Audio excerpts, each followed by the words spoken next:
Todo bantay pa rin ang mga pulis kahit walang security concerns sa Iligan City para sa Hatol ng Bayan 2025.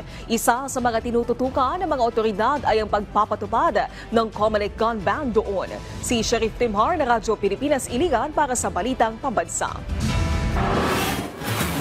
Nananatili pa rin sa green category ng Commission on Elections ang buong Iligan City. Ibig sabihin, walang security concern o relatively peaceful ang lungsod.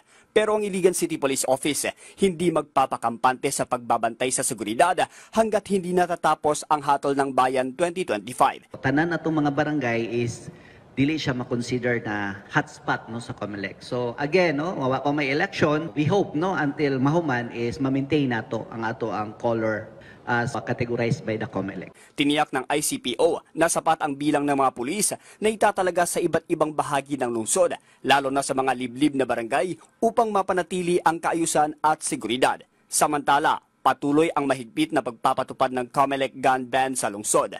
For our gun ban naatay, nakuha na 9 ka firearms. Categorization sa firearms is tulo ka revolver, tulo ka pistol o isa ka improvised sumpak. Dayon, naatay 15 ka tao arrested.